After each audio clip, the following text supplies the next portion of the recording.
Baiklah, selamat siang Dewan Juri yang terhormat. Sebelumnya perkenalkan, nama saya Mehra Nafisa Hairunisa. Saya adalah salah satu perwakilan dari sekolah SMA IT Harapan Mulia Palembang. Dan pada kesempatan kali ini saya sebagai tim non-pemerintah ingin memberikan argumentasi saya dari mosi kita tadi, yaitu Dewan ini akan mewajibkan orang tua untuk mengikuti tes kelayakan sebagai syarat memiliki anak. Baiklah, mari langsung saja saya masuk pada argumen saya. Yang pertama, dari tim pemerintah tadi mengeluarkan penuturan bahwa akan dilakukannya sistem kelayakan bagi calon orang tua di luar sana.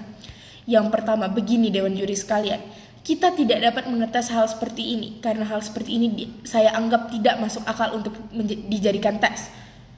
Karena pola pikir manusia akan berubah dengan seiring berjalannya waktu, dan dengan seiring berjalannya waktu juga pola pikir manusia akan berkembang. Jadi dengan tes seperti ini itu tidak akan menjamin emosi dan psikologi manusia yang tidak akan berubah, karena seiring berjalannya waktu emosi dan psikologi manusia juga akan ikut berubah.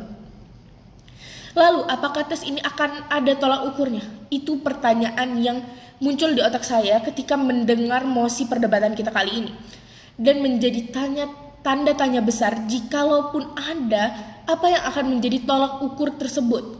Apakah orang tua yang sudah lulus tes ini?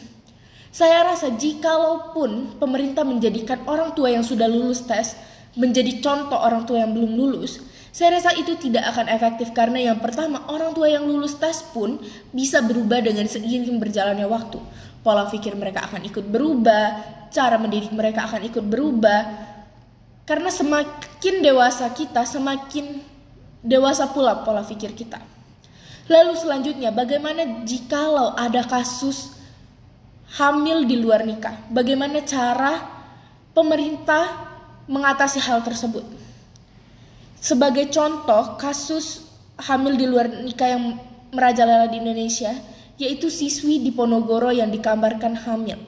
Berita viral di sosial media itu yang membuat semakin banyak orang tua ketakutan, cemas bagaimana nasib anak gadisnya, bagaimana mereka jikalau dibebaskan keluar. Lalu tadi juga tim pemerintah mengeluarkan penuturan bahwa pola didik yang keras akan membuat trauma bagi anak. Dewan Juri sekalian, mari sebentar kita pikirkan perasaan orang tua. Apakah mereka tidak memiliki trauma? Mari kita kesampingkan sejenak para anak dan lihat orang tua mereka. Dengan semakin majunya teknologi, semakin mudah mengakses video porno, semakin mudah anak-anak berkenalan dengan lawan jenis di luar sana dengan mudah. Mungkin ada yang keluarganya atau kerabat saudaranya juga mengalami kasus MBA atau Married by Accident. Jadi menurut saya jika mengeluarkan pola didik yang sedikit keras, itu tidak akan menjadi masalah, atau mengeluarkan pola didik yang sedikit strict kepada anak, itu tidak akan jadi masalah.